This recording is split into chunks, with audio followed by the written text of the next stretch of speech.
Olá, caros amigos, obrigado por mais essa participação. Hoje vamos falar de um tema muito importante, que é a obesidade.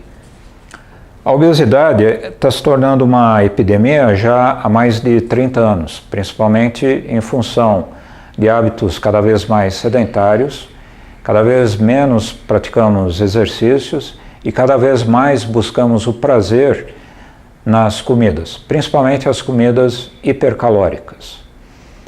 O acúmulo de calorias sem o consumo correto delas faz acumular-se dentro do organismo na forma de gordura.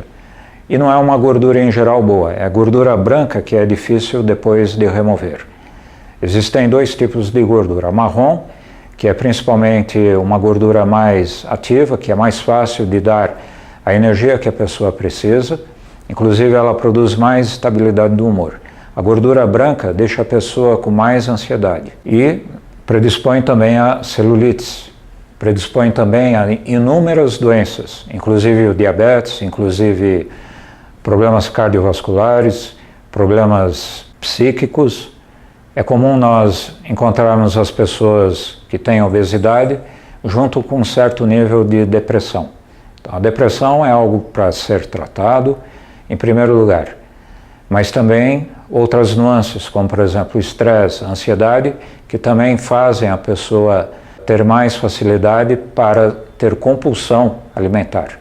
Nós não podemos esquecer também de inúmeros outros fatores, preocupação, tristeza, ou seja, a comida acabou se tornando um grande subterfúgio para resolver inúmeras questões, porque é através do prazer da comida que produzimos a serotonina.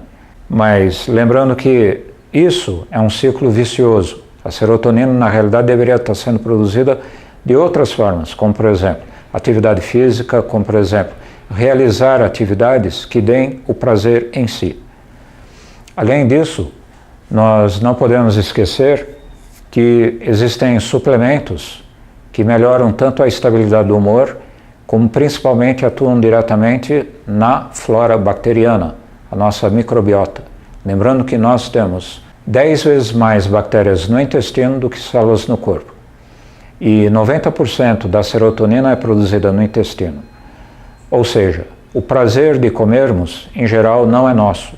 É muito mais em função das bactérias que estão no nosso intestino. E quando passamos a comer além do necessário para nos mantermos, todo esse excesso, em parte, se transforma em gordura e, em parte, vai nutrir essas bactérias, que cada vez mais vão se tornando patogênicas.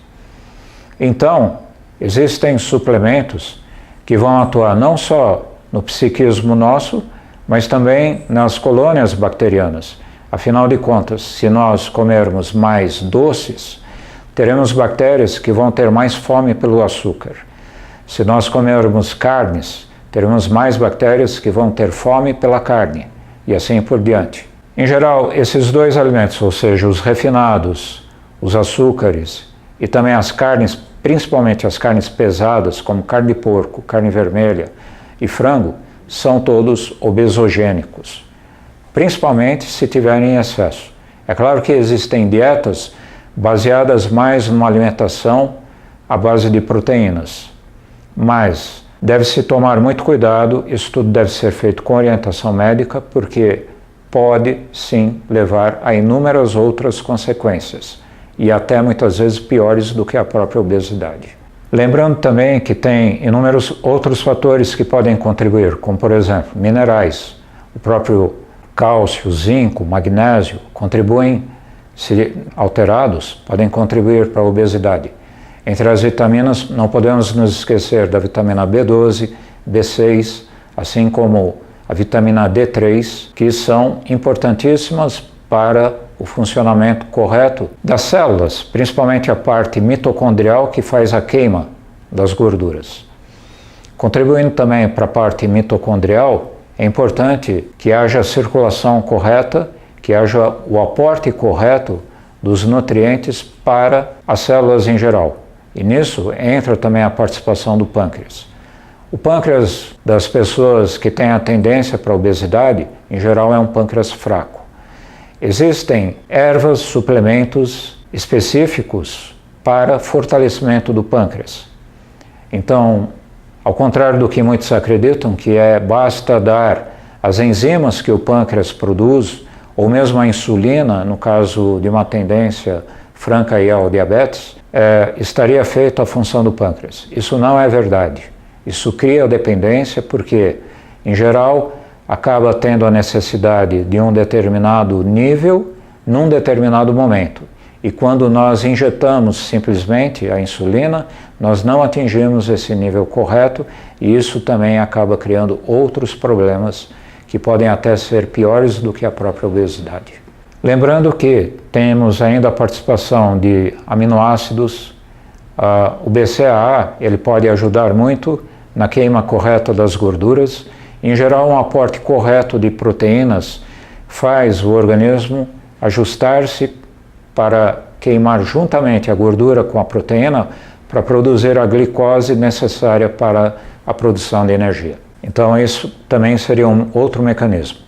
Mas o principal é a atividade física, a alimentação correta e a suplementação correta.